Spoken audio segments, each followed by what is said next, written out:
नाम मतः सर्वा प्रवृत्तयः सुखम न विना धर्मात् तस्मात् धर्म परो भव। हमारे पुराण कहते हैं, बोले सत्य सनातन धर्म की। अभी बहुत कुछ कहा व्यास जी ने, और मैं देख रहा हूं कि कई बहनों का, माताओं का ध्यान व्यास गद्दी की ओर कम है। और देखे, हम कल 2 बजे के बाद से फिर हम आपसे बात नहीं करेंगे, यहां से ध्यान रखना। कल के बाद कहां आप होंगे और कहां हम होंगे, केवल ये चित्र जो है हम सब की स्मृति में समा जाएगा। आप सब जो श्रद्धामती ध्यानी देवियां हैं, वो हमारे हृदय पटल में हमेशा हमेशा के लिए अंकित हो गए हैं। आपकी जैसी श्रद्धा, आपकी जैसी भावना, और आपने जैसा ये दिव्य और भव्य उत्सव किया है, इसकी कल्पना दोबारा करना बहुत कठिन है। बड़ा आनंद आ रहा है। मुझे याद आ रहा है कि गत वर्ष ठीक 1 तारीख से और 7 तारीख तक हम अष्टादश महायज्ञ में सौड़ में थे, और यही समय आपने चुना। तो मुझे पाठ करते हुए भी वो याद आ रही थी, क्या अपार भीड़ थी भक्तों की, संभालना मुश्किल हो गया। आप में से कई लोगों ने दर्शन किए होंगे, बड़ा अद्भुत दृश्य था।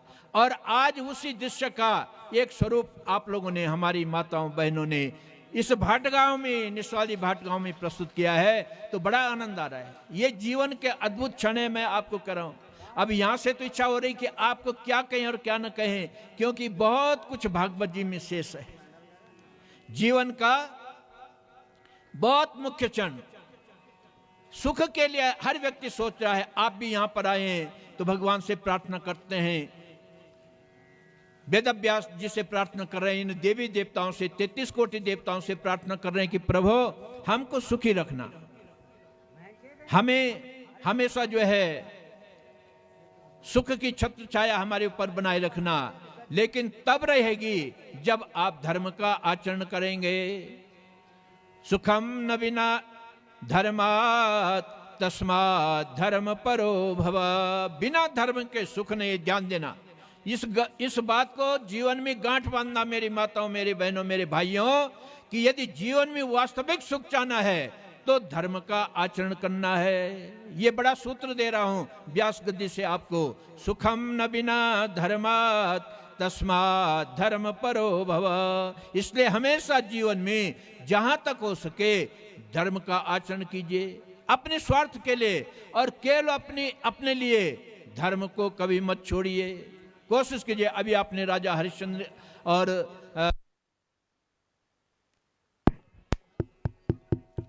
तो धर्म के बिना जीवन नहीं है, और धर्म ही आपका सब कुछ है। ये बड़ा धर्म आप कर रहे हैं, बहुत कुछ दान और धर्म आप कर रहे हैं। जब मैंने कल सुना, परसों बता रहे थे कि आपने 14-15 लाख रुपए मिनटों में जो है इकट्ठी कर दी। कितनी बड़ी शक्ति है।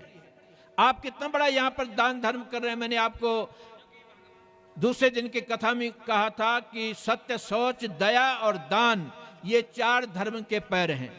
और आप सत्य का आचरण भी कर रहे हैं, पवित्रता, मन की पवित्रता, शरीर की पवित्रता, आप सबके ऊपर दया का भाव भी रखते हैं। और दान तो आप ऐसा कर रहे हैं कि मुक्त कंठ से यहां पर आप दान कर रही हैं। दान भगवान ने आपको जो है, आपने पूर्व जन्म में भी दान किया है, ध्यान देना। सत्पात्र दानाच भवे धनाढ्यो, ध्यान देना, व्यास जी के वचन है। सत्पात्र दानाच भवे धनाढ्यो धनाढ्य भावाच करोति पुण्यम पुण्य प्रभावात् दिवम प्रयाति पुनर्धनाढ्य पुनरेव दाता। क्या आनंद की बात कही है। क्यों? आपने पूर्व जन्म में सत्पात्रों को दान दिया है, अतीर और फकीर को आपने दान दिया है, गरीब, असहाय, अनाथ को आपने दान दिया है, गो ब्राह्मण की रक्षा के लिए आपने दान दिया है, धर्म की रक्षा के लिए, राष्ट्र की रक्षा के लिए, समाज की रक्षा के लिए आपने दान दिया है। तो उस दान का ये प्रभाव हुआ कि आपका जब ये जीवन हुआ तो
श्री कृष्णचंद्र भगवान की।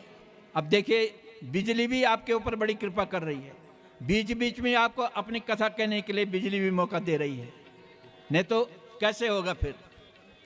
चलिए आगे चलते हैं। तो आपने बिल्कुल फिर प्रार्थना शांति का दान दें, जैसे वो बोलते हैं ना अंग्रेजी में कि पिन ड्रॉप साइलेंट, बिल्कुल ऐसे होना चाहिए। पीछे की माताएं थोड़ा, बहन जी जरा इधर देखिए, इधर, हाँ इधर, ठीक, मैं भी आपको देख लो। जय श्री कृष्ण। सतपात्र दानाच भवे, आपने पूर्व जन्म में सतपात्रों को दान दिया है और भगवान ने उसी दान के प्रभाव से आपको जो है आज धनवान बनाया है। अगर आप धनवान नहीं होती तो इतना दान कहां से आता? ये भव्यता, ये दिव्यता, ये आनंद, ये महोत्सव आप कैसे करते? और आज आप फिर दान दे रहे हैं। आपने पुण्य किया, दान किया, तो दान से आपको पुण्य प्राप्त हुआ और उस पुण्य का प्रभाव हुआ कि आप जो हैं कहां, स्वर्ग लोक को, भगवान के दिव्य जो स्वर्ग का है उसका आनंद आप जीवन में लेंगे, स्वर्ग का भोग भोगेंगे। और फिर दोबारा जब जन्म होगा तो पुनर्धनाढ्य पुनश्च दाता, फिर आप धनवान घर में जन्म लेंगे और फिर आप जो है दान करेंगे और ये सिलसिला आपके जीवन में चलता रहेगा। ये दान जो है कलयुग का धर्म का सबसे बड़ा पैर है, ध्यान देना। ये चौथा पैर है दान जो है कलयुग में धर्म का। हमेशा ये पैर आपके जीवन में बना रहे, आपके हाथों से दान और धर्म पुण्य खूब आपके जीवन में हो। कल मैं आपको कथा सुनाऊंगा धुंधकारी की, बहुत संक्षेप में। धुंधकारी के लिए लिखा गया कि शव हस्तेन भोजनम, वो मरे हुए हाथों से खाना खाता था। मरे हुए हाथ किसके होते हैं? जो हाथ कभी दान नहीं देते उनको मरा हुआ हाथ कहते हैं। धुंधकारी के हाथों ने कभी दान धर्म नहीं किया, इसीलिए उसके हाथ क्या थे? शव हस्त थे। इसलिए माताओं, आपका सौभाग्य है कि आप इतना बड़ा पुण्य कार्य कर रहे हैं, इतना बड़ा दान और धर्म कर रहे हैं। पुनर्धनाढ्य पुनश्च दाता, फिर आप धनाढ्य बनेंगे और फिर आप जो हैं दाता बनेंगे, ऐसे हमारे शास्त्रों का वचन है। भागवत जी में बहुत सुंदर आज आपका ये सज्जनों समापन की ओर आज छठा दिन है। मैंने आपको बार बार कहा था कि जीवन का सबसे बड़ा आनंद उसी दिन है जिस दिन आप जो है भगवान के ज्यादा निकट होते हैं।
श्री कृष्णचंद्र भगवान की, सत्य सनातन धर्म की। आपने भगवान कृष्ण के चरित्र कल सुने। भगवान कृष्ण ने गोवर्धन पर्वत को उठाया। गोवर्धन का मतलब है जिस पर्वत में रहने से गायों का संवर्धन होता है, और गोवर्धन का मतलब है जिस गोवर्धन के पास में रहने से हमारी इंद्रियों का संवर्धन होता है और हमारी इंद्रियां जो है भगवान की तरफ उन्मुख होती हैं।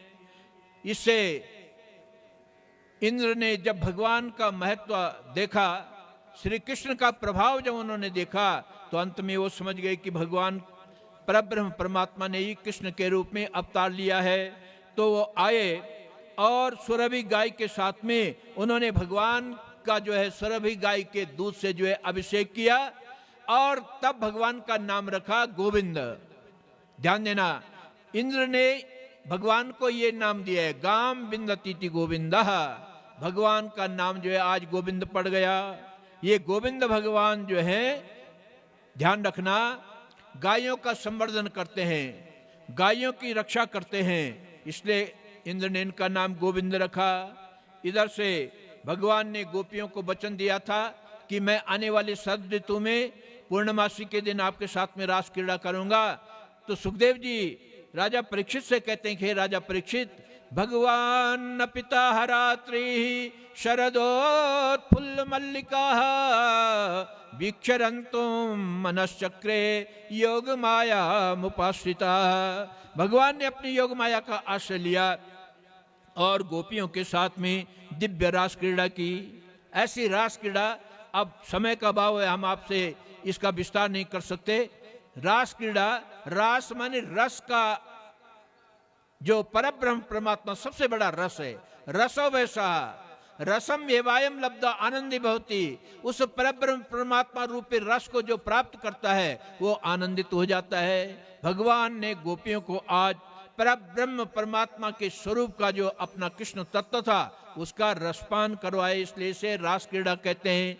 भगवान की अवस्था 9 वर्ष के, ध्यान देना।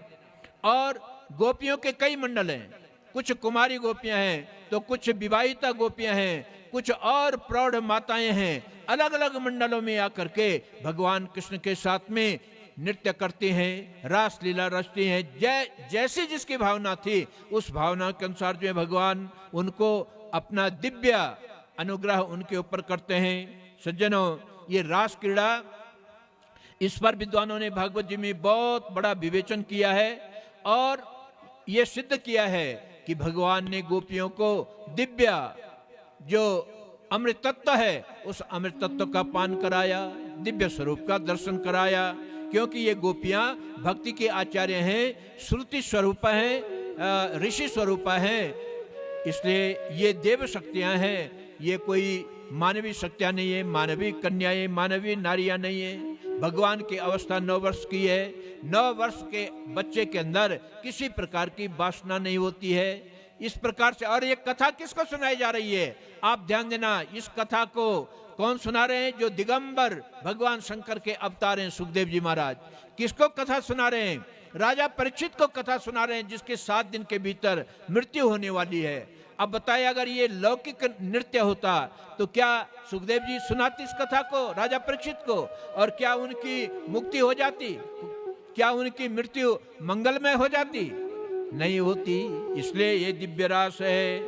इस रास का आनंद गोपियों ने ग्रहण किया और भगवान ने जो है आगे अपने जो भगवान के दिव्य स्वरूप थे, भगवान जिस कार्य के लिए आए थे, उन्होंने अगासुर, बकासुर, प्रलंबासुर आदि सारे राक्षसों को मार दिया।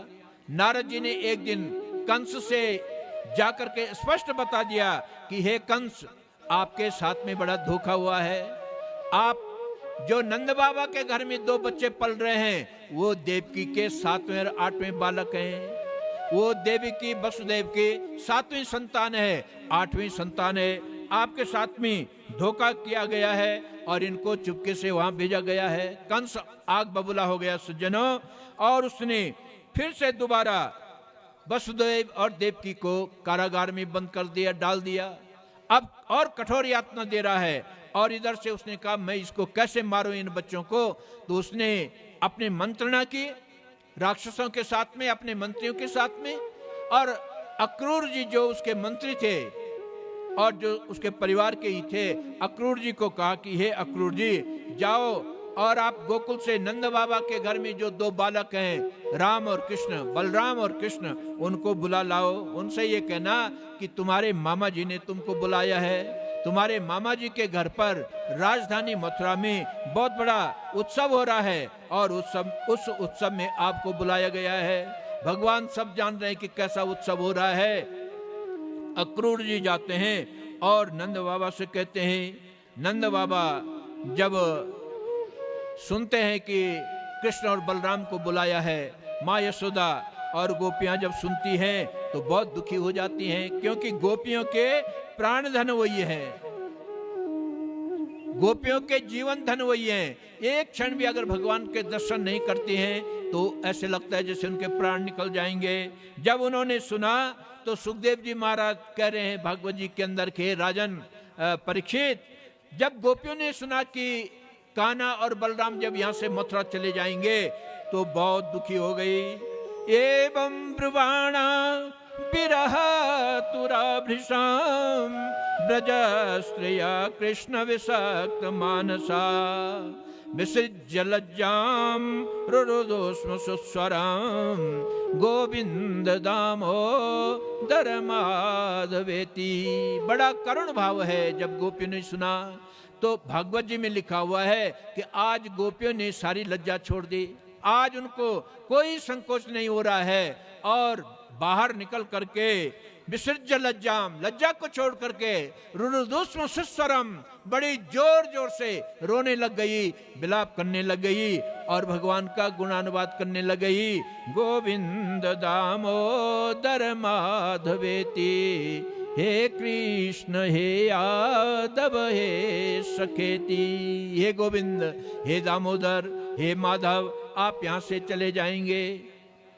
और सारी इकट्ठी हो गई। सुबह को भगवान कृष्ण जो रथ में बैठ करके जा रहे हैं, गोपियों को समझा रहे हैं। बिल्कुल बेहोश स्थिति में गोपियां हैं। माँ यशोदा की स्थिति तो ऐसी हो गई कि खड़े भी नहीं रह पा रही है। रथ को पकड़ दिया, अपने बालक को गले से लगाती है। माँ की भावना है सज्जनों, बहुत आंसू से गला भर गया, आवाज नहीं निकल रही माँ यशोदा की। और बार बार अपने बालक से कहते कि बेटे, मैंने जो तुमको बार बार डांटा है, तुम्हें मारा है, पीटा है, उसको कभी याद मत रखना। देखिए माँ की भावना।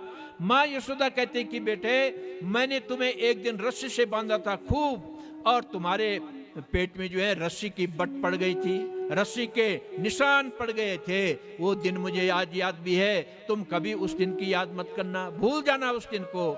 माँ को न मालूम कौन कौन सी भावनाएं आ रही हैं। चिर परिचितास्ते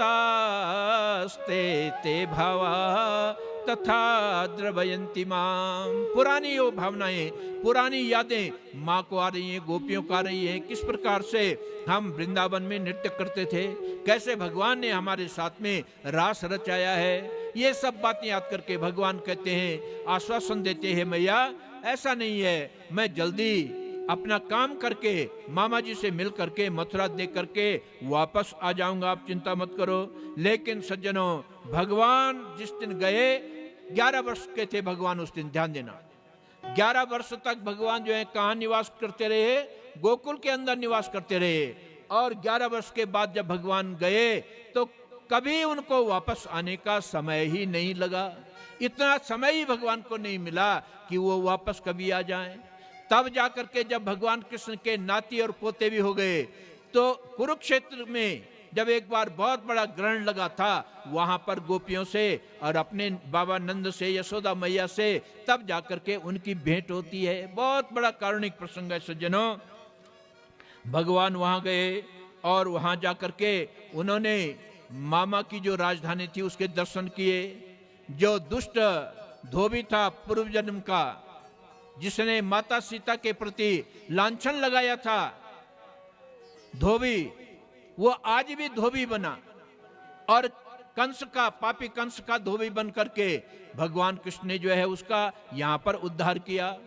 और धोबी जो वस्त्र धो रहे थे, धो करके प्रेस करके लाया था, कंस मामा के उन वस्त्रों को पहन गए भगवान, सारे ग्वाल बालों को पहना दिया। बड़े बड़े वस्त्र थे, कंस के बहुत बड़े वस्त्र थे। 11 वर्ष के बच्चे, 12 वर्ष के बच्चों में वो तो चल रहे हैं, तो पूरी मथुरा की रोड भी साफ हो रही है पीछे से। इसलिए भगवान ने कहा चलो कोई बात नहीं, आगे इन वस्त्रों की फिटिंग करवाएंगे। आगे दर्जी मिला, उससे फिटिंग करवाया। भैया काट छांट करो, सारे कारीगर लगा दो, जल्दी से जल्दी।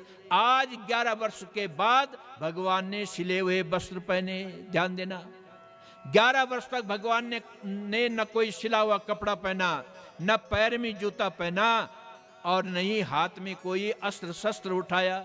जितने भी दैत्य भगवान ने मारे, जितने असुर मारे, सारे भगवान ने अपने हाथों से सबका चकनाचूर किया।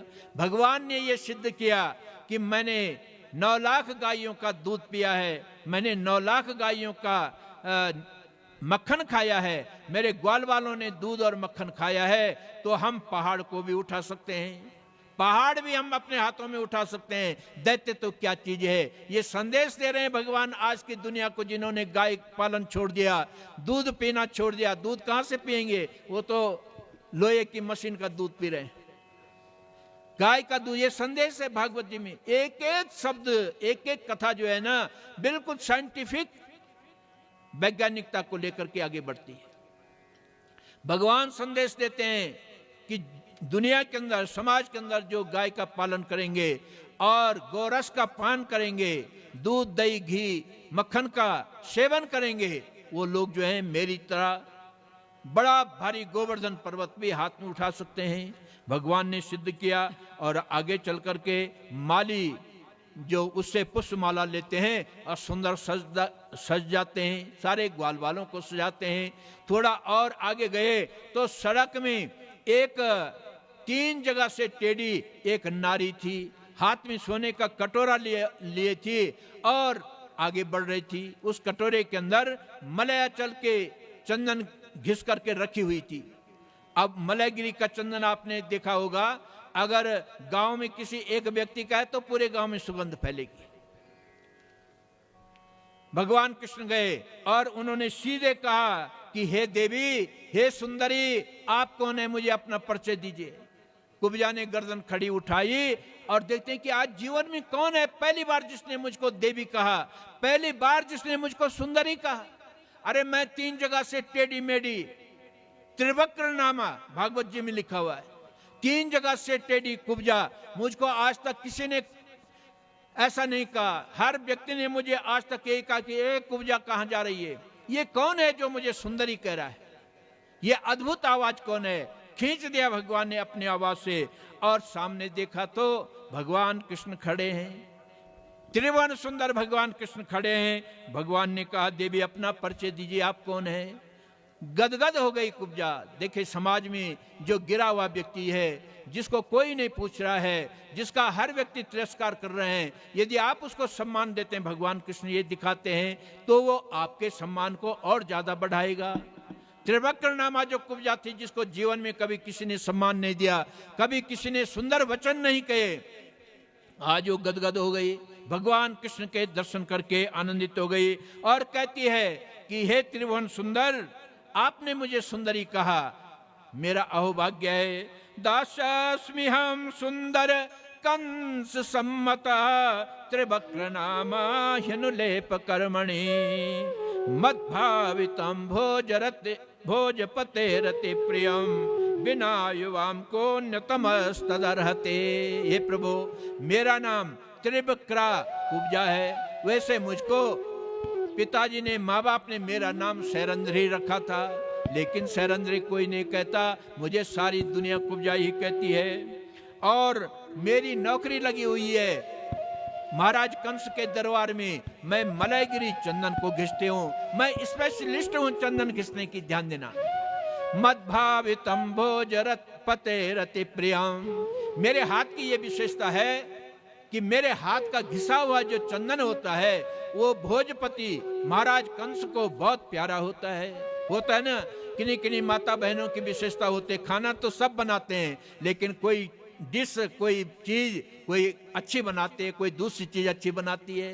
कह रहे हैं कि मेरे हाथ का घिसा हुआ चंदन राजा कंस को बहुत अच्छा लगता है, इसलिए मेरी नौकरी इसी में है। लेकिन आज मैं देखती हूँ कि आपके अलावा कोई जगत में जो है दूसरा नहीं जो इस चंदन के काबिल होगा। और सज्जनों, कुब्जा ने अपने हाथ से वो मलयगिरी का चंदन जो है भगवान कृष्ण के मस्तिष्क में उसका लेप किया। बड़ी खुशबू फैल रही थी। बलराम जी के मस्तिष्क में लेप किया, सारे ग्वाल बालों को वो चंदन का लेप किया। अब भगवान ने देखा, हे देवी कुब्जा, तुमने मुझे चंदन दिया है तो ध्यान देना, तुमने मुझे बंधन भी किया है, तुमने मेरे लिए प्रणाम भी किया है, चंदन भी दिया है, तुमने मेरे लिए बंधन भी किया है, तो मैं भी तुमको जो इसका फल अवश्य दूंगा। जो मुझे चंदन और बंधन करता है मैं भी उसका अभिनंदन करना जानता हूं। भगवान कृष्ण ने कुब्जा की जो अंगूठा था, उस अंगूठे में अपना अंगूठा रखा पैर का, और हाथ की 2 उंगलियां जो हैं कुब्जा की ठोड़ी के नीचे लगाई और एक झटका दिया जैसा बिजली का झटका होता है, और 3 जगह से टेढ़ी जो कुब्जा थी वो एकदम सीधी हो गई और एक दिव्य अप्सरा के रूप में परिणत हो गई। बोले कृष्णचंद्र भगवान की दिव्य अप्सरा बन गई कुब्जा। क्यों ना हो, भगवान के अंग संग से जो है कुब्जा की देह कंचन काया बन गई। अब कुब्जा के हाथ से सज्जनों चंदन की कटोरी तो नीचे गिर गई और कुब्जा ने भगवान का पल्लू पकड़ दिया, पीतांबर पकड़ दिया। प्रभु अब छोड़ूंगी नहीं। भगवान ने कहा ये अच्छा हुआ। कुब्जा ने कहा चलिए आप मेरे घर चलिए और प्रभु मेरे घर का अन्न जल ग्रहण कीजिए, मेरे घर का अतिथि सत्कार स्वीकार कीजिए। अब मुझे कंस की नौकरी नहीं करनी है, अब मुझे कंस का सहारा नहीं, अब मुझे जगत के जो सहारे हैं वो सहारे मिल गए हैं। भगवान ने कहा हे देवी, मैं आपकी मनोकामना अवश्य पूर्ण करूंगा। समय आने पर जब मामा कंस का कार्य पूरा हो जाएगा तो मैं एक दिन आपके घर में आऊंगा और आपके घर का अंजल अवश्य ग्रहण करूंगा, मैं आपको वचन देता हूं। सज्जनों, कुब्जा वहीं से लौट गई, नौकरी छूट गई। अब भगवान का ही ध्यान कर रही है, परब्रह्म परमात्मा का ध्यान कर रही है। इधर से भगवान जो हैं दूसरे दिन उस रंगशाला में जाते हैं। वहां कुबलाय पीड़ का नाम का हाथी था, उसे दोनों भाई मार देते हैं। वहां पर बड़ा भारी एक धनुष रखा हुआ था, उस धनुष का भी भंग कर देते हैं। आवाज पहुंचती है कंस के पास। कंस कहता है भाई क्या हो रहा है ये? नौकर कह रहे हैं कि वो दोनों बालक यहां तक पहुंच गए हैं और उन्होंने धनुष भी तोड़ दिया है जो रखा हुआ था, बड़ा भारी धनुष। ये भी शिव जी का ही धनुष था। समय का अभाव है, आपको बताते कि धनुष कहां से आया था। आगे कुबलाय पीड़ हाथी था जो कि राजा जरासंध ने, कंस के ससुर ने उसको दहेज में दिया था, बहुत बलवान हाथी। भगवान कृष्ण और बलराम जी ने जो है रास्ते से उस हाथी को हटाया, उसको मार दिया। हाथी दांत उठाए और आज पहली बार भगवान जो है अपने कंधों में रख करके दिखा रहे हैं कि हमारे हाथ में अस्त्र शस्त्र हैं। और भगवान जो है धीरे धीरे आगे बढ़ रहे हैं, उस रंगभूमि में आगे बढ़ रहे हैं। वो जहां पर ऊंचे मंच पर भोज राजा कंस बैठा हुआ है, उसके मंत्री बैठे हुए हैं और प्रजा बैठी हुई है। राजा परीक्षित को सुखदेव जी महाराज कहते हैं, राजा परीक्षित सतर्क हो जाइए, बहुत सजग हो जाइए। भगवान कृष्ण उस रंग महल में प्रवेश कर रहे हैं तो एक शब्द चित्र खींच रहे हैं, बहुत ही सुंदर। मल्लानाम असनिर्णाम नरवरः स्त्रीणाम स्मरो मूर्तिमान गोपानां स्वजनो सतां क्षितिभुजां शास्ता सपित्रो शिशो मृत्युर्भोजपते विराड विदुषां तत्त्वं परं योगिनां वृष्णीनां परदेवतेति विदितो रंगम गतः साग्रजः। जब भगवान अपने बड़े भाई बलराम के साथ में उस रंग भूमि में प्रवेश कर रहे हैं तो हर व्यक्ति जिसकी जैसी भावना थी उसी रूप में भगवान के दर्शन कर रहे हैं। जाकी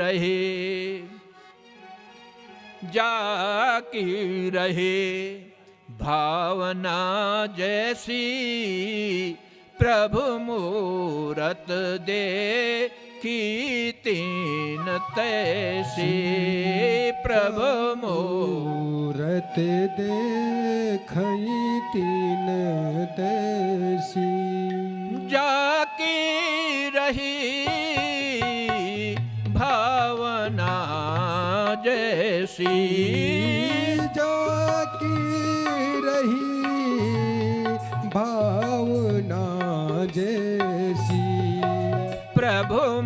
मूरत देखी तीन तैसे, प्रभु मूरत देखई तीन तैसी, प्रभु मूरत देखी तीन तैसे, प्रभु मूरत देखई तीन तैसी। जिसके जैसी भावना थी सज्जनों, भगवान की वैसी मूर्ति वो देख रहा है। कंस देख रहा है कि उसका साक्षात काल जो है उसके ओर आ रहा है। मृत्युर्भोजपते विराट विदुषा, कंस देख रहा है कि उसकी मौत उसकी ओर आ रही है। कंस बहुत घबरा गया, साक्षात मौत के रूप में देख रहा है। भगवान कृष्ण अंदर गए और जो कंस के दुष्ट जो पैरे वो थे, मल्ल थे, योद्धा थे, वो भगवान कृष्ण से कहते हैं, बलराम से कहते हैं कि भाई हमारे साथ में युद्ध करो। भगवान कहते हैं क्या तुम्हें शर्म नहीं आ रही है? हम तो 11-12 वर्ष के बच्चे हैं, तुम इतने बड़े बड़े पहलवान हो और तुम करे हमारे साथ में युद्ध करो। पहलवान करें, तुम बच्चे नहीं हो, तुम दिखने में तो बच्चे लग रहे हो, लेकिन तुमने उस कुबलय पीढ़ हाथी को मार दिया जो कि इतना 10,000 हाथियों का बल रखता था। तुमने यहाँ के भेजे हुए सारे मामा कंस के जो असुर थे, अगासुर, बकासुर, प्रलंबासुर, तृणासुर, सकटासुर, पूतना, सारे असुरों को तुमने मारा है, तुम बच्चे नहीं हो, युद्ध करो। और भगवान ने, बलराम जी ने और भगवान कृष्ण ने सारे योद्धाओं को नष्ट कर दिया, मार दिया। चाणूर, मुष्टिक, सल, तोसल, बड़े बड़े योद्धा जो हैं उस रंगभूमि में भगवान ने प्राण पखेरु उतार दिए। और कंस कहता है कि पकड़ो इन बच्चों को, पकड़ो इन बालकों को दोनों को और इनको बांधो। कंस बाबा जो वहीं बैठे, कंस के सामने उस महल में नंद बाबा बैठे हुए थे। कंस ने कहा कि नंद बाबा को भी बांधो, इन्होंने भी मेरे साथ में धोखा किया है। इस प्रकार से आदेश देता है, अपने आप भी खड़ा उठ जाता है और अपनी तलवार को निकालने लगता है। उस समय भगवान कृष्ण कहते हैं कि हे मामा जी, आप कष्ट मत कीजिए खड़े उठने का, मैं स्वयं आपका स्वागत करूंगा। मंच पर आकर के भगवान तुरंत ये कूद मारते हैं और कंस के मंच पर पहुंच जाते हैं और कंस की चोटी पकड़ देते हैं। ध्यान देना, कंस की चोटी भगवान कृष्ण ने पकड़ दी और कहा कि मामा जी, याद करिए उस दिन को जिस दिन मेरी माता का मंगलमय विवाह उत्सव हो रहा था और मेरी माता घर से, अपने माता पिता के घर से विदा हो रही थी। मेरी माँ की चोटी जो है अपने माँ बाप के आंसुओं से भीगी हुई थी, मेरी माँ के हाथों की मेहंदी भी नहीं सूखी थी और आपने उस दिन मेरी माँ के जूड़े को पकड़ करके, बालों को पकड़ करके आप मेरी माँ को मारना चाह रहे थे। आज वही स्थिति आपकी है। भगवान ने कंस की चोटी पकड़ दी और जोर से उठा करके मंच के नीचे गिरा दिया और उनके ऊपर स्वयं भगवान कृष्ण कूद गए। कंस के प्राण पखेरु निकल गए। बोले श्री कृष्णचंद्र भगवान की जय। वो आकाशवाणी आज सफल हो गई। अस्यास्त्वाम अष्टमो गर्भो हंतायाम बहसे बुधा। हे पापी, हे मूर्ख कंस, जिस बहन को तू इतने लाड प्यार के साथ में ससुराल पहुंचा रहा है, उसका 8वां पुत्र तेरा काल होगा। आज भगवान कृष्ण ने मामा कंस को जो है परलोक सिधार दिया, उनके पापों का फल जो है उनको दे दिया। इसीलिए दुष्टों के निवारण के लिए, धर्म की रक्षा के लिए, समाज की शुभ व्यवस्था के लिए भगवान ने जो है अवतार धारण किया है। बोले कृष्णचंद्र भगवान की, सत्य सनातन धर्म की, बाल कृष्ण लाल भगवान की। आइए 2 मिनट भगवान की यहाँ पर स्तुति करते हैं एक बार जोरों से। बोले कृष्णचंद्र भगवान की जय हो। कोई कहे गोविंद, कोई गोपाल, कोई कहे गोविंद, कोई गोपाल, मैं तो कहूँ सांवरिया बांसुरिया वाला, मैं तो कहूँ सांवरिया बांसुरी वाला, मैं तो कहूँ सांवरिया बांसुरिया वाला, मैं तो कहूँ सांवरिया बांसुरी वाला। कोई कहे गोविंद कोई गोपाला, कोई कहे गोविंद कोई गोपाला, कोई कहे गोविंद कोई गोपाला।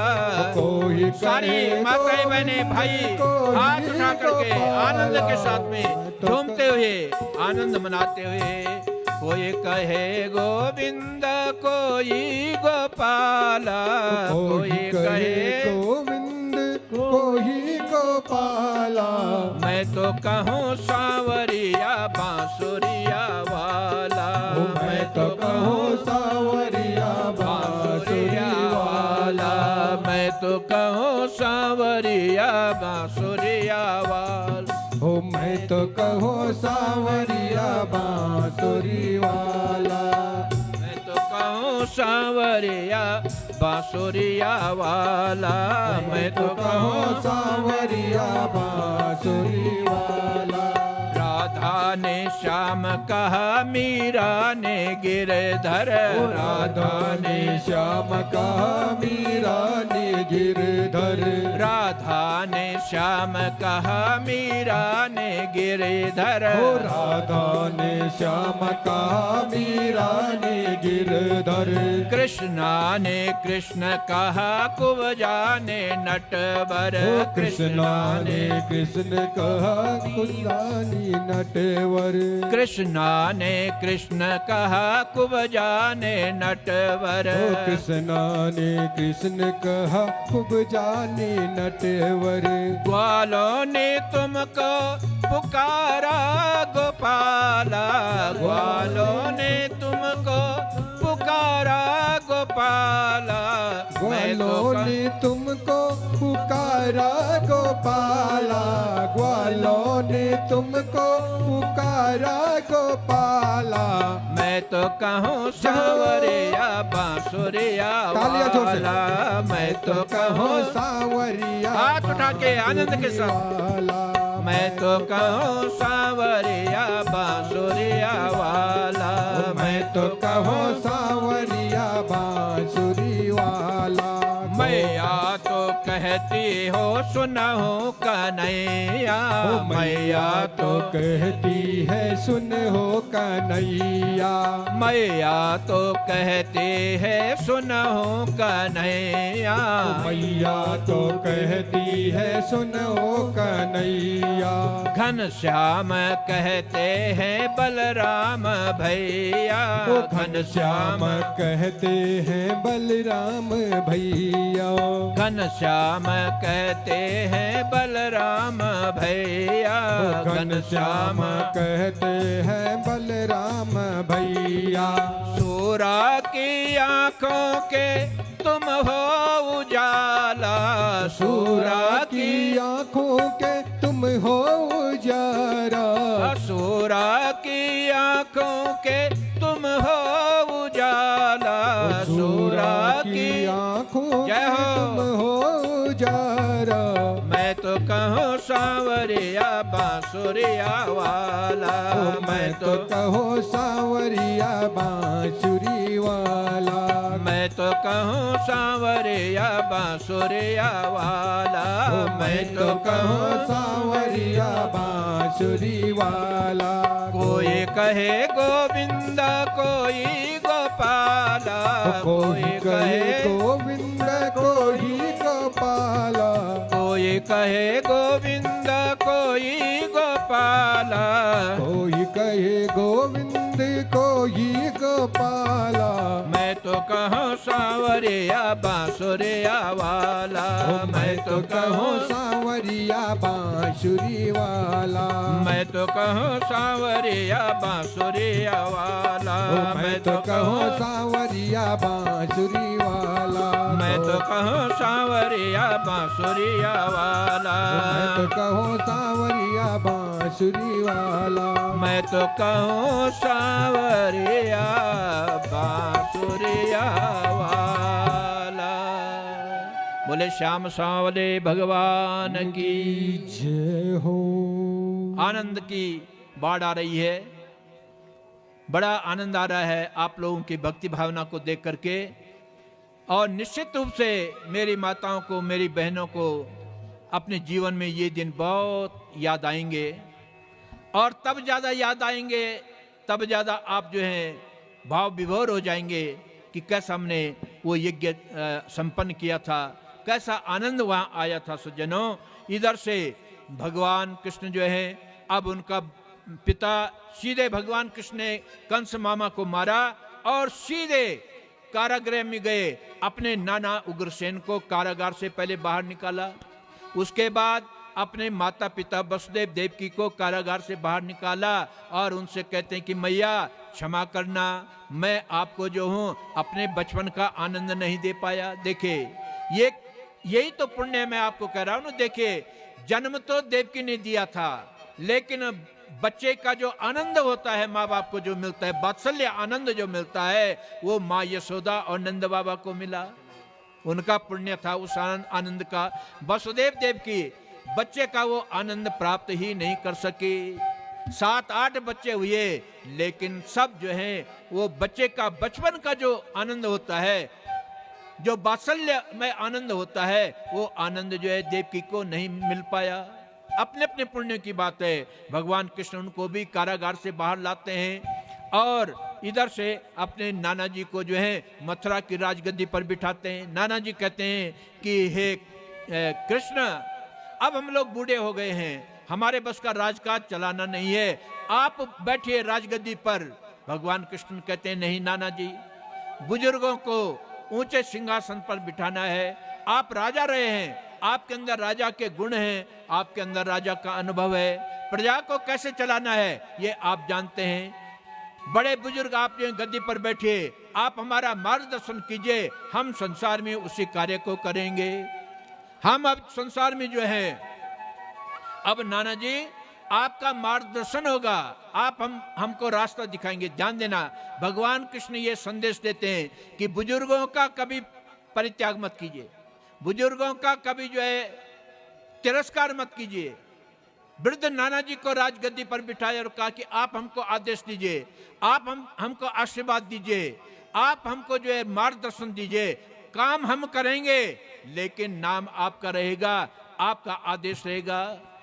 हम मोड़ने चले हैं, हम मोड़ने चले हैं दुनिया की एक कुरीति, उठते हैं गिरते गिरते हे नाथ दो सहारा। नाना जी, मामा जी ने जो ये सारी समाज की व्यवस्था को भंग कर रखा है, उसको हम बदलने चले हैं।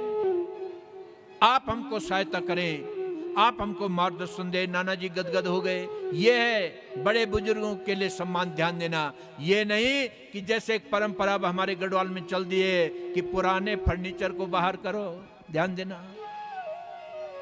मैं आपको बार बार कथा में मैंने संदेश दिया कि जो लोग अपने घर के बुजुर्गों के, माँ बाप के, सास ससुर की सेवा करते हैं श्रद्धा से, भाव से, उस सेवा का उनको सज्जनों जीवन में अवश्य में मेवा मिलता है और मिलेगा, मिलता है। और ध्यान देना, जो लोग नहीं इस समय किसी कारण से नहीं ना, थोड़ा मन मुटाव हो गया, कोई बात हो गई, उन्होंने कहा नहीं, उनको जीवन में आने वाले समय में बहुत पछताना पड़ेगा, ये मैं बिल्कुल कह रहा हूं। तब याद करना, पछताना पड़ेगा कि हमने वो काम क्यों नहीं किया होगा, क्योंकि वो स्थिति आप भी उसी रास्ते में आगे बढ़ रहे हैं। वो स्थिति, वो घटना, वो उदाहरण आपके सामने प्रस्तुत होंगे, इसलिए जैसा करेंगे वैसा भरेंगे। भगवान कृष्ण से हमें जो है शिक्षा लेनी है कि बुजुर्गों का सम्मान करना है। इधर से भगवान कृष्ण का जो है गर्गाचार्य जी के द्वारा जनेऊ संस्कार हुआ और पढ़ने के लिए उज्जैन में सांदीपनी गुरु के पास चले गए। ये काशी के गुरु जी थे, जिनकी पाठशाला की उज्जैन में, जहां पर भगवान का ज्योतिर्लिंग है महाकालेश्वर, वहां चले गए। 64 दिन में सारी विद्याएं प्राप्त कर ली, सारी कलाएं दोनों भाइयों ने प्राप्त कर ली, कुछ शेष नहीं रहा। गुरुजी जो है निहाल हो गए, अद्भुत शिष्य थे। देखिए, सारी विद्याएं भगवान से ही निकलती हैं, लेकिन भगवान दुनिया को दिखाते हैं कि जब तक आप गुरु की शरण में नहीं जाएंगे तब तक आपको जो है सफलता प्राप्त नहीं होगी। बिन गुरु ज्ञान ना होई जगमाई। आजकल हमारी बहुत सारे भाई लोग जो हैं, माताएं बहनें, किताबें छप गई हैं, उनमें बहुत सारे मंत्र तंत्र होते हैं और उनको करते थे। देखिए, मंत्र हमेशा गुरु जी के मुख से ही लिया हुआ सफल होता है, ध्यान देना। इसलिए भगवान कृष्ण गुरु जी के पास गए और उनसे जो है सारी विद्याओं को प्राप्त करते हैं और गुरु जी कहते हैं कि अब आप घर जा सकते हैं। भगवान कृष्ण ने कहा, गुरुदेव, बिना गुरु दक्षिणा दिए हुए हम घर नहीं जाएंगे। बताइए आपको कौन सी गुरु दक्षिणा देनी है। आप, गुरु जी ने कहा, आप जैसे शिष्यों को देख करके, आप जैसे शिष्यों को पढ़ा करके और आपने हमारी जो सेवा की है, इसी से तुम्हारी गुरु दक्षिणा पूरी हो गई। भगवान ने कहा, नहीं। अब गुरु जी तो मना करते रहे कि मुझे कुछ नहीं चाहिए, लेकिन गुरु माँ ने देखा, गुरु माँ ने सुना कि ये तो साक्षात भगवान के अवतार हैं और गुरु जी से कहा कि सुनो, हमारा एक बालक था। ध्यान देना, गुरु माँ गुरु जी से थोड़ा सा कहते हैं कि ऐसा काम करो कि हमारा बालक था, एक ही लड़का था और वो एक दिन बच्चों के साथ में खेलने के लिए समुद्र के किनारे प्रभास क्षेत्र में गया था और वहां से वापस लौट करके नहीं आया। उसका आज तक पता नहीं चला वो कहाँ गया है। तो क्यों ना इनसे कहो, ये तो महान है, इनसे कहो कि हमारा वो बालक यदि तुम गुरु दक्षिणा में दे सकते हो, उस बालक को हमें ला करके दो। और गुरु माँ की भावना थी, गुरु जी ने कहा तो भगवान कृष्ण ने कहा, ठीक है, कोई बात नहीं। तुरंत चले गए समुद्र के किनारे प्रभास क्षेत्र में। भगवान कृष्ण ने जो है समुद्र को आवाज लगाई। समुद्र जो है रत्नों की थाल लेकर के भगवान का स्वागत करने के लिए खड़े हो गए और कहा कि बताओ गुरु जी का पुत्र कहाँ है। उसने, समुद्र ने कहा कि देखे, मेरे अंदर पंचजन नाम का एक दैत्य रहता है, उस दैत्य ने आपके गुरुपुत्र का हरण किया है। भगवान तुरंत उस दैत्य के पास पहुंचे और उस दैत्य का वध किया। गुरुपुत्र नहीं मिले तो सीधे यमराज की संयमिनी पुरी में चले गए और अपना पांचजन्य शंख बजाया। यमराज कांप गया अपने सिंहासन पर, तुरंत नीचे उतरा। उसने कहा, आज भगवान, और वो भी मेरे दरबार में, ये शंख तो उन्हीं का है, पांचजन्य शंख बज रहा है, ये तो उन्हीं का शंख है। और तुरंत जो है अपनी भेंट लेकर के भगवान को प्रणाम करता और कहता है, प्रभु बताइए आप कैसे आए। भगवान ने कहा, देखो, मेरे गुरुजी का पुत्र यहाँ आया है, उसे मुझे दीजिए। यमराज कहते हैं कि प्रभु, अब उसका, आपके गुरुजी के उस पुत्र का वो शरीर नहीं रहा, केवल वो आत्मा मेरे पास है। भगवान ने कहा, तुम उस आत्मा को मुझे दो, शरीर बनाने का काम मैं करता हूं। जैसे आपको मैंने कल सुनाया ना, भगवान सारे ग्वाल बाल भी बने और गोपियां भी बने। भगवान ने कहा, मैं बनाऊंगा। और उस आत्मा को लेकर के भगवान वही रूप, वही शरीर, वही रंग उसको देते हैं और उस गुरुपुत्र को यमलोक से ला करके, ध्यान देना, गुरु जी को समर्पित करते हैं, गुरु माँ को समर्पित करते हैं। गुरुदेव निहाल हो जाते हैं। जिसकी जीवन में बचे हुए होने की कोई आशा नहीं थी, जिसके जीवन में वापस आने की कोई आशा नहीं थी, वो यमराज के घर से भी भगवान ने ला करके दिया। ध्यान देना, यदि हमारा संबंध भगवान से अनन्य होकर के जुड़ता है तो यमराज को भी जीत करके विश्व का सरदार हो। जो व्यक्ति भगवान से जुड़ा हुआ है वो यमराज को भी जीत सकता है। ये कथा हमें बतलाती है। बोले कृष्णचंद्र भगवान की। गुरुदेव ने बहुत सारे आशीर्वाद दिए, बेटे जाओ, आपका कल्याण हो, आप मंगलमय हो। शरीर वर्चस्वमायुष्य मा विदात पवमानम महीयते धनम धान्यम बहुपुत्र लाभम सत्संवत्सरम दीर्घमायु। आप 100 से आगे वर्षों तक जीते रहें। आपके बहुपुत्र लाभम, आपके घर में बहुत पुत्र हों। और ध्यान देना, मैं आपको बता दूं कि 3 लोगों का आशीर्वाद, माता का, पिता का और गुरु का आशीर्वाद ही जीवन में फलीभूत होता है। ध्यान देना, हमेशा याद रखना, जिनके ऊपर इनकी कृपा नहीं हुई उनके ऊपर भगवान भी कृपा नहीं करते। माता का आशीर्वाद लेना मत भूलना कभी, पिता का आशीर्वाद लेना मत भूलना कभी, और गुरु का आशीर्वाद लेना मत भूलना कभी। जा पर कृपा राम की होई, जा पर कृपा राम की होई, ता पर कृपा करहि सब कोई। ता पर कृपा करहि सब कोई। माँ बाप का आशीर्वाद लेना है और गुरु का आशीर्वाद लेना है। इन तीनों का आशीर्वाद लेकर के आप विश्व में कहीं भी उतर जाएंगे, जल में, थल में, नभ में, हमेशा आपके साथ में जो है रक्षा कवच बन करके आपका साथ देंगे, आपकी सुरक्षा और आपकी उन्नति करेंगे। ध्यान देना, ये संदेश भगवान कृष्ण देते हैं। गुरु का हमेशा आदर कीजिए, गुरु के चरणों में झुक करके जो है प्रणाम कीजिए। ये नहीं कि आज की तरह सर, अब जो है ना लोग, मैं तो जब कॉलेज में था मेरे पास 700 लड़के और लड़कियां थी, और देहरादून जैसी जगह में किसी इंटर कॉलेज को संभालना साधारण बात नहीं है। वहां यही सिस्टम था। वैसे तो आपने देखा कि जब बच्चे कॉलेज में चले गए तो गुरुजी को प्रणाम भी नहीं करते, लेकिन कुछ बच्चे थे तो वो क्या करते थे, सर ऐसे गर्दन जैसे इस पे देवता आ रहा हो, सर। अब मैंने धीरे धीरे उनको मैंने कहा, बेटे इधर आओ, क्या बात हो गई, तबीयत खराब है क्या? कि नहीं सर, आप सर ही बोलते हैं, गुरुजी तो कोई बोलता नहीं। तो मैंने कहा, देखे जरूरी नहीं है कि गुरुजी को प्रणाम करना है, और यदि प्रणाम करना है तो हाथ जोड़िए, सिर झुकाइए अगर चरण नहीं छू सकते। और आपको विश्वास नहीं होगा कि मेरे विद्यालय में बच्चे हमेशा चरण छू करके, इंटर कॉलेज में कहीं नहीं है, चरण छू करके या सिर झुका करके हाथ जोड़ करके प्रणाम करते रहे। 18 साल तक मैंने वहां पर प्रिंसिपल गिरी की, लेकिन आज भी बच्चे हमारे पढ़ाए हुए बहुत अच्छी अच्छी पोस्टों में। संस्कार देने की आवश्यकता है।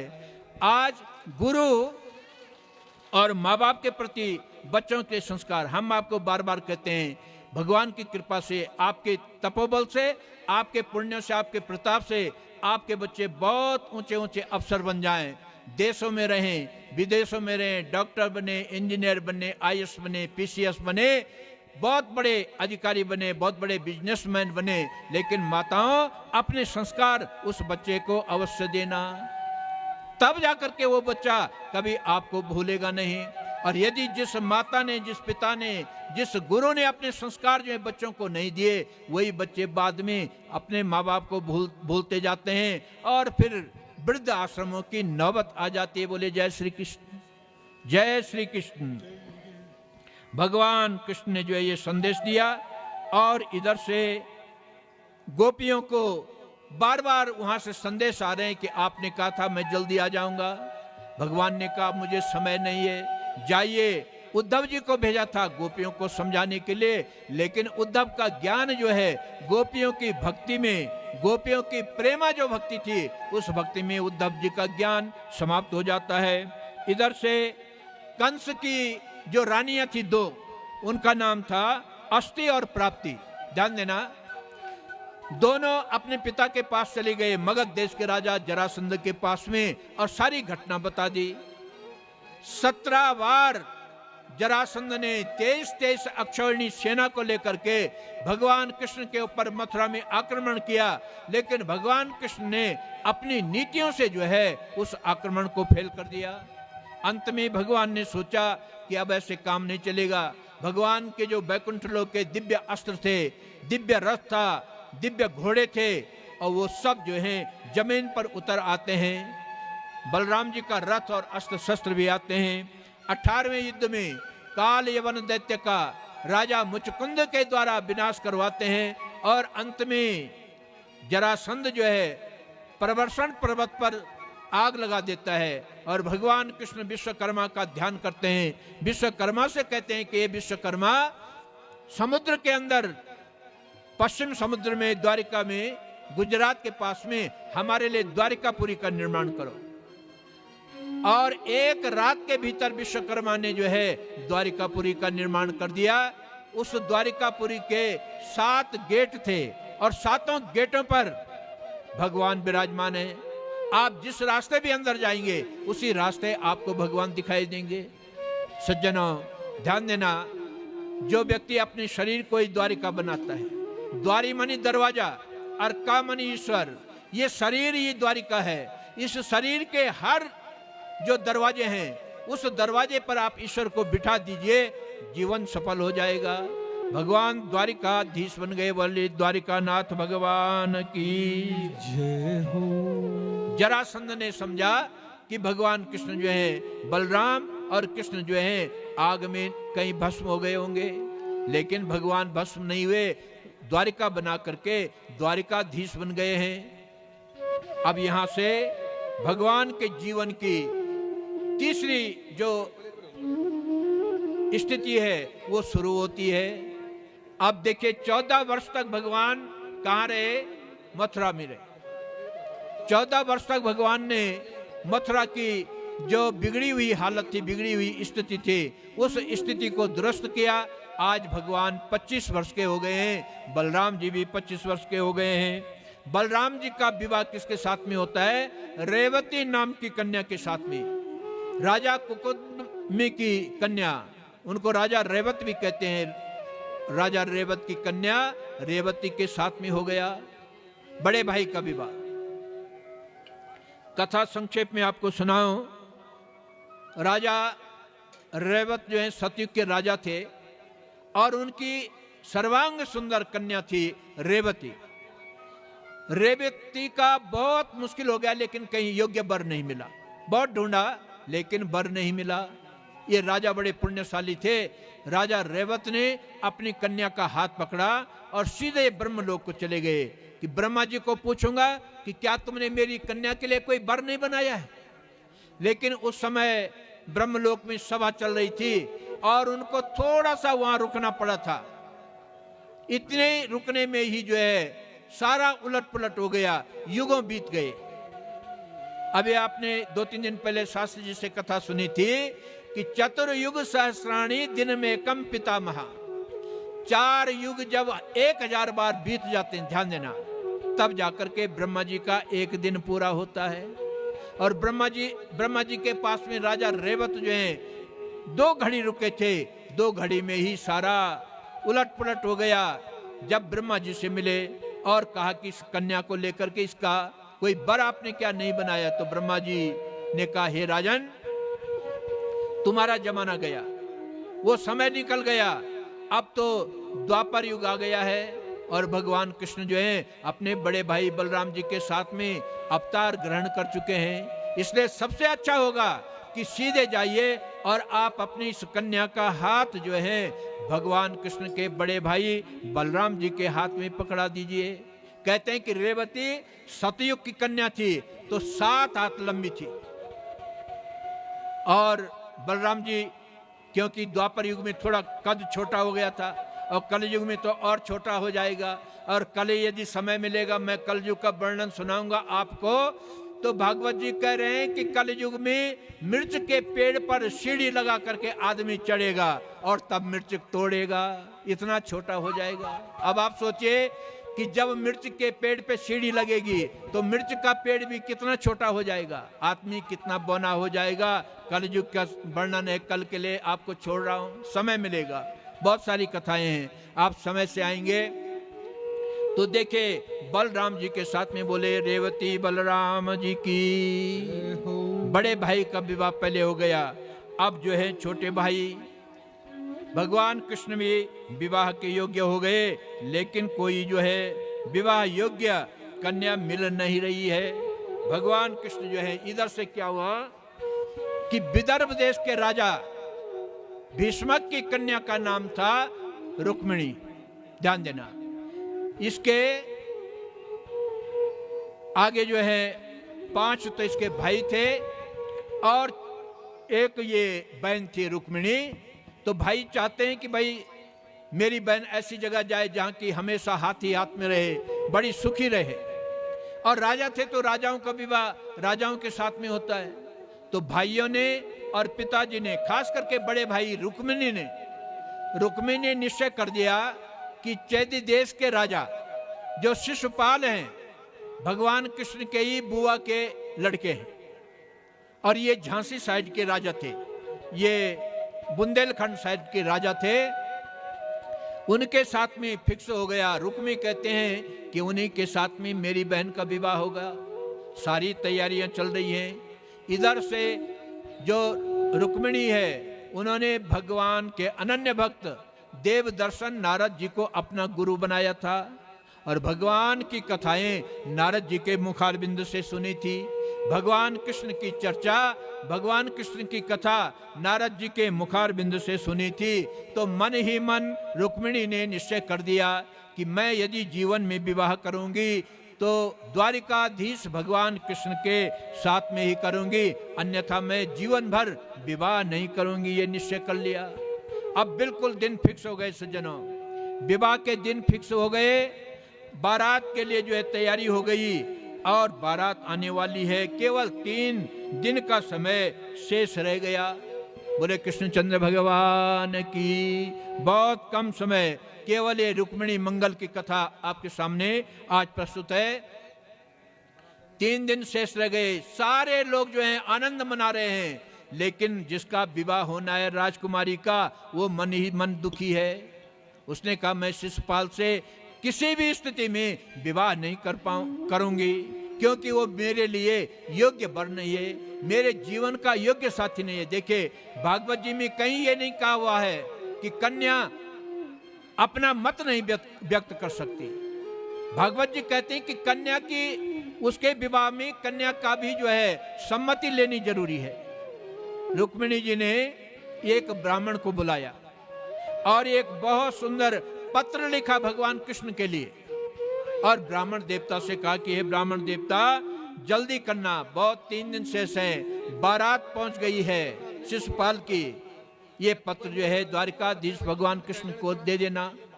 वो पत्र इतना सुंदर पत्र है, भागवत जी में 7 श्लोक लिखे रुक्मिणी जी ने, ज्यादा लंबा चौड़ा कुछ पत्र नहीं लिखा, 7 श्लोक लिखे। लेकिन ऐसा लगता है कि इन 7 श्लोकों में ही रुक्मिणी जी ने भगवान कृष्ण के साथ में 7 फेरे फेर दिए। एक वानगी आपको सुनाता हूं। पत्र को लेकर के ब्राह्मण देवता भगवान कृष्ण के पास गए और उनको अपना परिचय दिया और कहा कि हे प्रभु, कुंडिन देश की राजधानी कुंडिनपुरी से राजा भीष्मक की राजकुमारी रुक्मिणी जी का ये पत्र आपके लिए है। आप ये पत्र जो है स्वीकार करें। भगवान कृष्ण जो है ब्राह्मण से कहते हैं कि हे ब्राह्मण, आप इस पत्र को खोलिए और आप स्वयं इस पत्र को पढ़िए। ब्राह्मण देवता कहते हैं देखिए ये आपका व्यक्तिगत पत्र है और किसी के व्यक्तिगत पत्र को पढ़ना अच्छा नहीं होता। भगवान कृष्ण ने कहा देखिए ब्राह्मण के सामने मेरा कोई भी कुछ भी जो है व्यक्तिगत नहीं है। बोले कृष्णचंद्र भगवान की जय हो। भगवान कृष्ण ब्रह्मण्य देव हैं, ध्यान देना। भगवान कृष्ण ब्राह्मणों को अपना देवता समझते हैं, इसलिए कह रहे हैं कि ब्राह्मण के सामने मेरी जिंदगी में कोई वस्तु गोपनीय नहीं है। हे ब्राह्मण देवता आप पढ़िए क्या लिखा है, मुझे सुनाइए इस पत्र में। और भगवान कृष्ण तो बड़े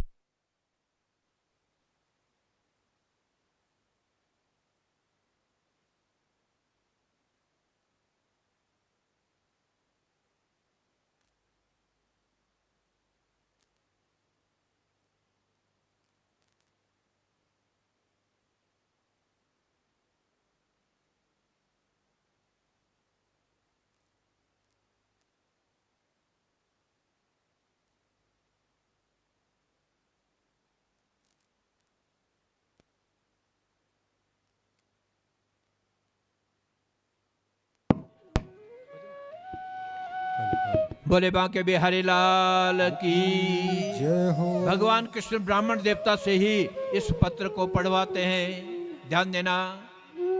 पत्र में रुक्मिणी जी कहते हैं रुक्मिणी वाच। बोले कृष्णचंद्र भगवान की जय हो। हाँ, पीछे बहन जी कुर्सी में बैठ के बातें कर रहे हैं, ध्यान देना। श्रुत्वा गुणान भुवन सुंदर सिन्नताम ते निर्विश्य कर्ण विवरेर हरतोंगतापम रूपम दृशाम दृश्यमताम अखिलार्थ लाभम त्वय्यच्युता विशति चित्तम पत्रपम में। हे अच्युत, मैंने अपने गुरु जी से आपके गुणा का गुणानुवाद सुना है, मैंने आपकी महिमा अपने गुरु जी से सुनी है। ध्यान देना, अगर हमारा किसी व्यक्ति के प्रति राग अनुराग द्वेष होता है तो सबसे पहले सुनने से ही होता है। जब तक हमने किसी व्यक्ति के बारे में कुछ सुना नहीं, तब तक न तो हमें उसके प्रति द्वेष होता है और न ही उसके प्रति अनुराग होता है। रुक्मिणी जी कह रहे, मैंने सुना है आपके बारे में, मैंने सुना है आपके गुणों के बारे में, और सुनना नवदा भक्ति का पहला लक्षण है। बड़ा विस्तार है। श्रवणम कीर्तनम विष्णु स्मरणम पाद सेवनम अर्चनम वंदनम दास्यम सख्यमात्म निवेदना। श्रवण भक्ति से मैंने आपके महिमा का श्रवण किया है अपने गुरुदेव से, तब से मैंने आपको अपना पति बनाया है। निर्वेश्य कर्ण विवरेर हरतोंगतापम। मेरे कानों के रास्ते आपका जो संकीर्तन रूपी रसायन है वो मेरे हृदय में गया है और मेरे हृदय के पाप और ताप को उसने हरण किया है। रूपम दृशाम दृशिमताम मखिलार्थ लाभम। कह रहे कि प्रभु, अच्छे रूप रंग का सबसे बड़ा महत्व तभी है, इन आंखों का महत्व तभी है जब हम त्रिभुवन सुंदर आपके दर्शन करें। अच्छे रूप रंग का तभी महत्व है जब आप परब्रह्म परमात्मा को अपने उस अच्छे रूप रंग से रिझा सकें, नहीं तो वो रूप रंग बेकार है। धन यौवन सब यो जरे जैसे उड़त कपूर, मन मोरख भज गोविंद को क्यों चाटत जगधूर। सज्जनों, ये धन, ये यौवन, ये युवावस्था, ये हमेशा हमारे पास रहने वाला नहीं है। बहुत सारा धन है, कोठी है, बंगला है, कार है, मकान है, दुकान है, सब कुछ है, वो भी एक दिन हमारा नहीं होगा। ये युवावस्था जब हम उछल रहे हैं, ये हमारा रूप, ये रंग, हम सोचते हैं हमसे बढ़कर के कोई नहीं, लेकिन ये भी एक दिन हमारे पास नहीं रहेगा, ये भी एक दिन हमसे चला जाएगा। जैसे कपूर उड़ जाता है, ऐसे ही ये सब निकल जाएंगे। मन मोरख भज गोविंद को क्यों चाटत जग धूल। हे मूर्ख मन, गोविंद का भजन कर। रुक्मिणी जी वही कह रही हैं कि मैंने अपने कर्ण विवरों से आपका भजन किया है, आपका गुणानुवाद, आपकी कथा सुनी है। इन आंखों का महत्व तभी है जब आपके दर्शन करें। कह रहे हैं मेरे सुंदर रूप रंग का महत्व तभी है जब मैं आपको इस रूप रंग से रिझा सकूं। तय्यच्युता विशति चित्तम पत्रपम में। इसलिए आज मेरा मन निर्लज्ज होकर के आपके चरणों में आ रहा है और भगवान से कहा कि आप जो हैं अवश्य आए और मेरा वरण करें। भगवान से कहा कि जब मैं अपनी कुल देवी की पूजा करती रहूंगी उस समय आप आना और मेरा हाथ पकड़ करके मेरा अपहरण कर देना। यही तरीका है। देवी दूसरे दिन जो है ये भगवान को संदेश दिया। भगवान श्री कृष्ण जो है तुरंत अपने रथ में बैठते हैं और सीधे कुंडनपुरी को पहुंच जाते हैं। ब्राह्मण देवता रुक्मिणी जी से कहता है कि हे देवी, भगवान आपके घर पे पहुंच चुके हैं। रुक्मिणी जी बहुत प्रसन्न हो जाती है और ब्राह्मण देवता को पुरस्कार देती है। इधर से दूसरे दिन की स्थिति होती है कि रुक्मिणी जी भगवती महामाया के दर्शन करने के लिए, उनकी पूजा करने के लिए माँ के दरबार में आती हैं, देवी के दरबार में आती हैं। कात्यायनी महामाये महायोगिन्यधीश्वरी नंद गोप सुतम कृष्ण पतिम में कुरुते नमः। भगवान कृष्ण कुंडनपुरी में पहुंच गए और रुक्मिणी के पिताजी से भी मिलते हैं। वो बड़ा उनका स्वागत सत्कार करते हैं। उन्होंने कहा अच्छा हुआ। भगवान कृष्ण कहते हैं कि हम भी आए हैं ये देखने के लिए कि राजाओं के विवाह कैसे होते हैं। उन्होंने कहा बहुत अच्छा है, आपका स्वागत है। रुक्मिणी जी के पिता को कहां पता कि आने वाले असली दामाद तो यही बनेंगे। और दूसरे दिन जब भगवती की पूजा के लिए आती हैं तो माँ की पूजा करती हैं, विनम्रता से प्रार्थना करती हैं कि मैया नंद गोप जो भगवान कृष्ण हैं, उनके पुत्र हैं नंद बाबा के, उनको मेरा पति बनाना। बार बार माँ से प्रार्थना करती हैं। आइए 2 मिनट के लिए हम भी वहीं चलते हैं और माँ से रुक्मिणी के साथ में प्रार्थना करते हैं। बोले कृष्णचंद्र भगवान की जय हो, आद्य शक्ति महामाया की जय हो। सभी लोग प्यार और भाव से बोलेंगे। वो दिन हमारा शुभ दिन होगा, जिस दिन मैया तेरा दर्शन होगा। वो दिन हमारा शुभ दिन होगा, जिस दिन मैया तेरा दर्शन होगा। वो दिन हमारा शुभ दिन होगा, जिस दिन मैया तेरा दर्शन होगा। वो दिन हमारा शुभ दिन होगा, जिस दिन मैया तेरा दर्शन होगा। चांद सितारों का आंगन होगा, जगमग जगमग जीवन होगा। चांद सितारों का आंगन होगा, जगमग जगमग जीवन होगा। चांद सितारों का आंगन होगा, जगमग जगमग जीवन होगा। चांद सितारों का आंगन होगा, जगमग जगमग जीवन होगा। वो दिन हमारा शुभ दिन होगा, जिस दिन मैया तेरा दर्शन होगा। वो दिन हमारा शुभ दिन होगा, जिस दिन मैया तेरा दर्शन होगा। जय जयकारों का अर्पण होगा, जिस दिन मैया तेरा दर्शन होगा। दीवारों का अर्पण होगा, जिस दिन मैया तेरा दर्शन होगा। जिस दिन मैया तेरा दर्शन होगा। जिस दिन मैया तेरा दर्शन होगा। जिस दिन मैया तेरा दर्शन होगा। जिस दिन मैया तेरा दर्शन होगा। जिस दिन मैया तेरा दर्शन होगा। जिस दिन मैया तेरा दर्शन होगा। बोले कृष्णचंद्र भगवान की जय हो। और रुक्मिणी जी जैसे माँ की प्रार्थना करते हैं और बाहर भगवान कृष्ण खड़े हैं, रुक्मिणी जी का हाथ पकड़ करके और सीधे कुंडनपुरी से द्वारिकापुरी को ले जाते हैं। बोले लक्ष्मी नारायण भगवान की जय हो। सत्य सनातन धर्म की जय हो।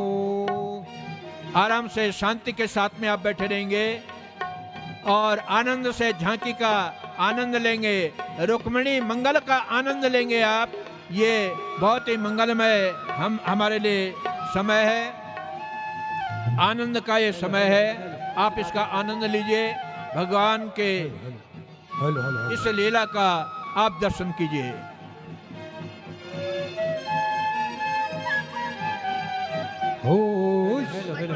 हेलो जय जय श्री राधे श्याम।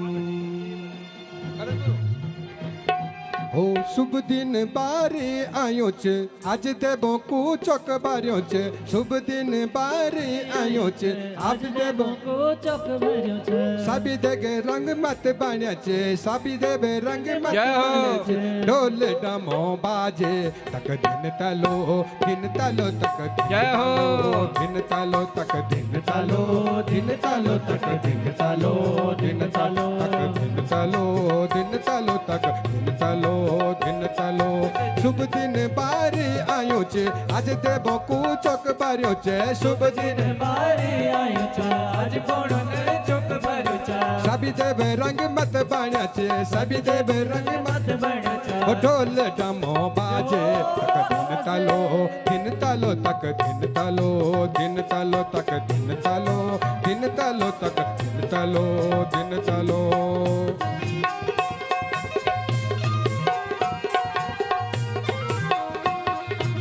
ओ भल स्वाणो दिखे दुकाना भलो सोणो दिखे दुकाना ये जन भगवन होलो दिन तालो तक जय हो लक्ष्मी नारायण भगवान की दिन तालो तक द्वारिकाधीश भगवान की दिन तालो तक दिन तालो दिन तालो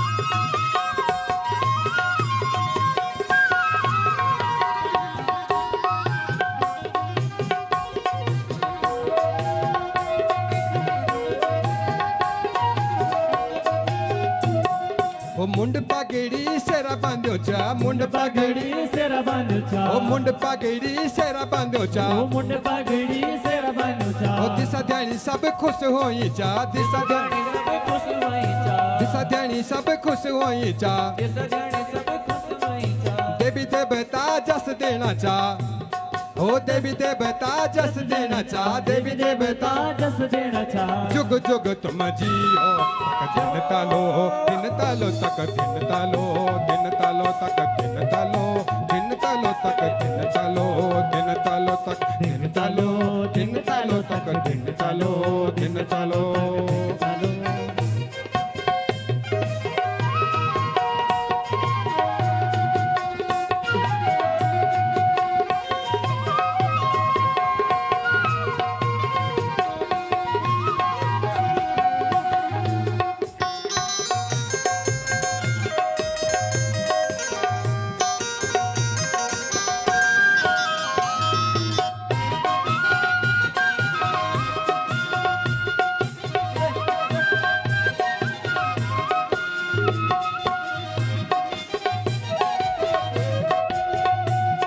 ओ बाटमा धारी पाणी भर्यो छा बाटमा धारी पाणी भर्यो छे ओ बाटमा धारी पाणी धार्यो छा ओ माथामा घड़ी पाणी भर्यो छे ओ काना देखणक भीड़ लागी छा ओ काना देखणक भीड़ लागी छे ओ काना देखणक भीड़ लागी छा ओ काना देखणक भीड़ लागी छे ओ मसक बाज भल बाजो छा ओ मसक बाजे भल भर्यो छे ओ मसक बाज भल बाजो छा ओ मसक बाजे भल भर्यो छे ओ जी मन हर सेणो तक दिन तालो तक दिन तालो तक दिन तालो तक दिन तालो तक दिन तालो तक दिन तालो दिन तालो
माझा सुजा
भावुक और आनंदमय क्षण आपने देखा। और ये नहीं कि भगवान कृष्ण जब रुक्मिणी का हरण करके द्वारिका में ले गए तो द्वारिकायाम अभूत राजन महामोदा पुरोकसाम, द्वारिका में बड़ा आनंद आ गया क्योंकि लक्ष्मी नारायण का वहां पर नित्य निवास हो गया। और भगवान कृष्ण के माता पिता ने रुक्मिणी जी के माँ बाप को फिर द्वारिका में ही बुलाया और वहां पर विधिवत जो है विवाह के जो संस्कार होते हैं वो संस्कार वहां पर संपन्न किए गए। तो आज ये संस्कार यहाँ पर संपन्न हो रहे हैं। लक्ष्मी नारायण का सम्मेलन, लक्ष्मी हमेशा नारायण के साथ जाती है, लक्ष्मी नारायण के बिना एक क्षण भी नहीं रह सकती। इसलिए सज्जनों, यहाँ पर ये भगवान श्री कृष्ण और रुक्मिणी जी का जो ये मंगल महोत्सव है, ये लक्ष्मी नारायण का मिलन है। जैसे हमारी माताओं ने, हमारी बहनों ने यहाँ पर मित्र मिलन और देव यजन दोनों एक साथ किए हैं, ऐसे यहाँ पर आज आप साक्षात लक्ष्मी नारायण के दर्शन कर रहे हैं। बहुत आनंद आ रहा है। बहुत बहुत बधाई हमारे इन माताओं बहनों के लिए जिनके अंतःकरण में इस प्रकार का संकल्प उत्पन्न हुआ है।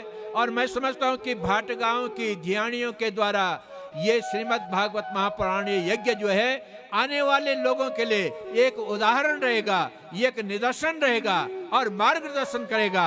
ये निश्चित रूप से आपने इतना सुंदर कार्य किया है। तो आइए, आज का कथा का समय यहीं पर पूरा होता है और कल इस कथा का देखिए, इस यज्ञ का पूर्णावती का समय है।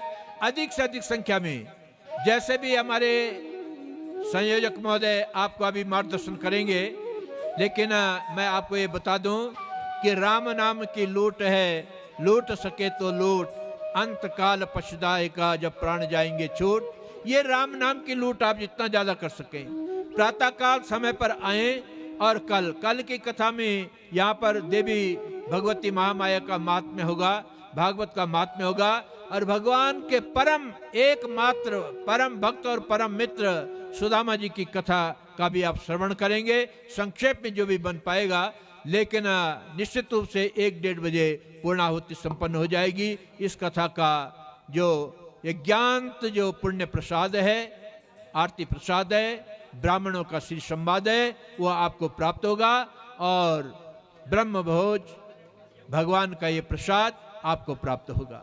बोले श्री कृष्णचंद्र भगवान की। मैं अनुरोध करूंगा अपने संयोजक महोदय, जो कि बहुत जिनके संयोजन में, जिनके कुशल निर्देशन में ये यज्ञ जो है निरंतर प्रगति की ओर, अपनी पूर्णाहुति की ओर आगे बढ़ा है, ऐसे हमारे बड़े कुशाग्र बुद्धि, बड़े सुलझे हुए सामाजिक कार्यकर्ता श्री दिनेश चंद्र सेमल जी, जो कि बहुत ही अच्छे ढंग से इस यज्ञ का संचालन करते आए हैं। आज से नहीं, 6 महीने पहले से मेरे पास आपका 6 महीने पहले संदेश पहुंच गया था कि गुरुजी ये समय है, आप कहीं दूसरा निमंत्रण मत लेना।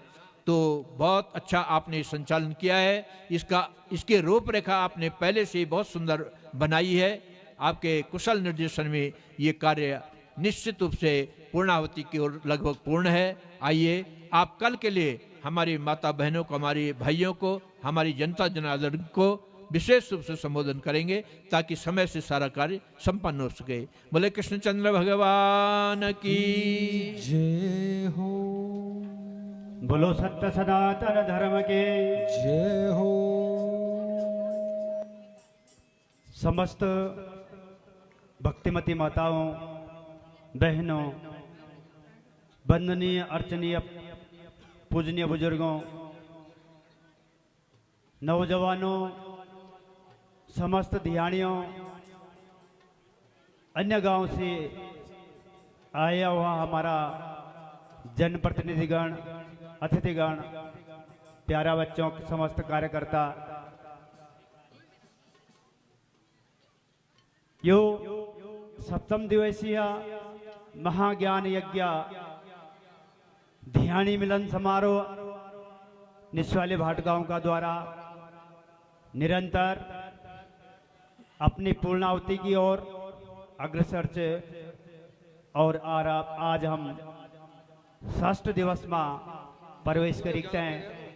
षष्ठ दिवस की आरती दर्शन का समय पर पहुंच गया। मैं भगवान से प्रार्थना कर दूं कि निर्विघ्नतया यो कार्य संपन्न ताकि और अग्रसर से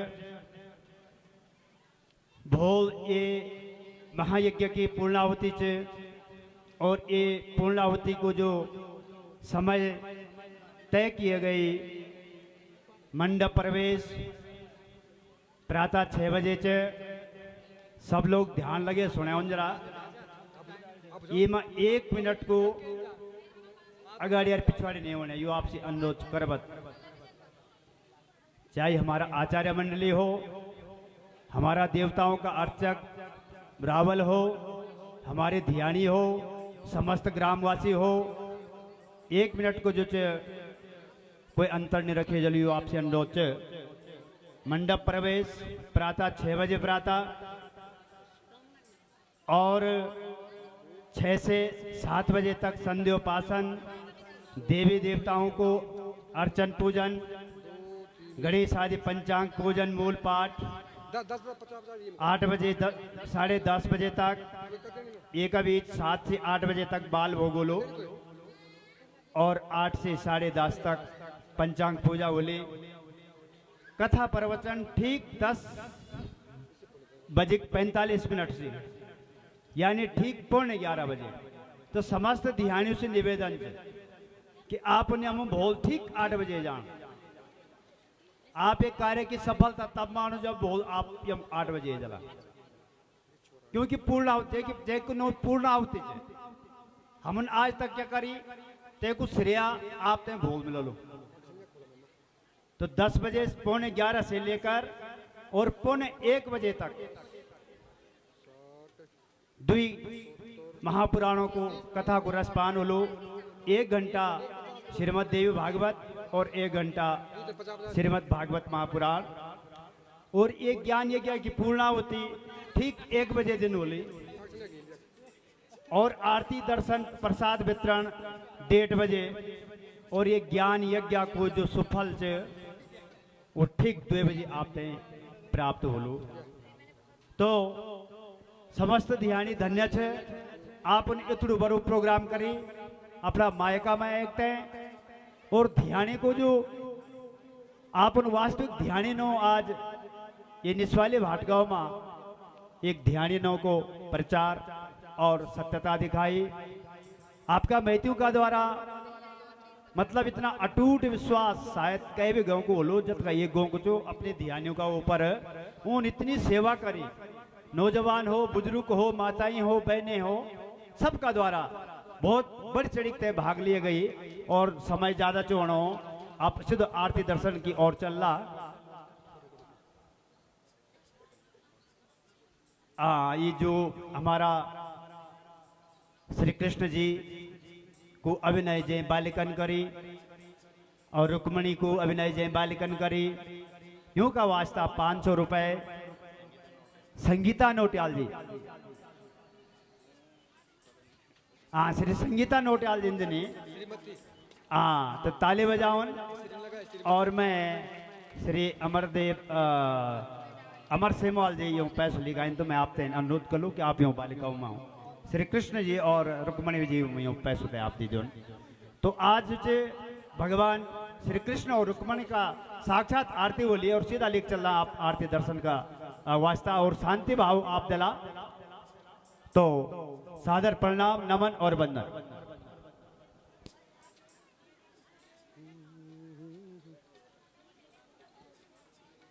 ओम हरि ओम ओम चंद्रमा मनसो जात चक्षो सूर्यो वजायता श्रोत्राद्वायुस्य प्राणस्य मुखा दग्निरजायता।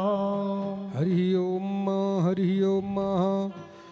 श्री बांके बिहारी तेरी आरती गाओ श्री के बिहारी तेरी आरती गाऊं ये गिरधर तेरी आरती गाओ हे गिरधर तेरी आरती गाऊं श्री बांके बिहारी तेरी आरती गाओ श्री के बिहारी तेरी आरती गाऊं आरती गाओ प्यारे आपको रिझाओ आरती गाऊं प्यारे आपको रिझाऊं श्याम सुंदर तेरी आरती गाओ हो श्याम सुंदर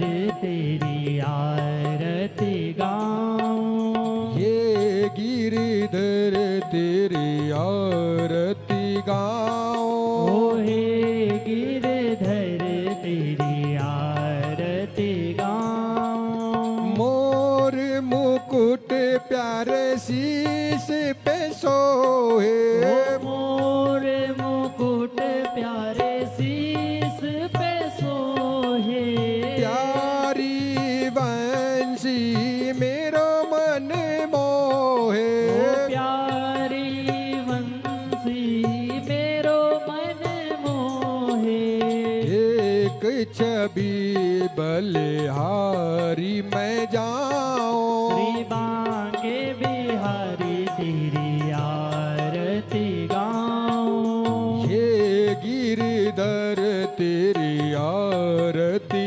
गाओ हे गिरधर तेरी आरती गाऊं चरणों से निकली गंगा प्यारी ओ चरणों से निकली है गंगा प्यारी ओ जिसने सारी दुनिया तारी ओ जिसने सारी दुनिया है तारी मैं उन चरणों के दर्शन पाऊं श्री बांके बिहारी तेरी आरती गाऊं ये गिरधर तेरी आरती गाओ हे गिरधर तेरी आरती गाऊं दास अनाथ के नाथ आप हो ओ दास अनादि के नाथ आप हो दुख सुख जीवन प्यारे साथ आप हो ओ दुख सुख जीवन प्यारे साथ आप हो हरि चरणों में मैं शीश झुकाऊं श्री बांके बिहारी तेरी आरती गाऊं ये गिरधर तेरी आरती गाओ श्री बांके बिहारी तेरी आरती गाऊं श्री हरिदास के प्यारे तुम हो ओ श्री हरिदास के प्यारे तुम हो मेरे मोहन जीवन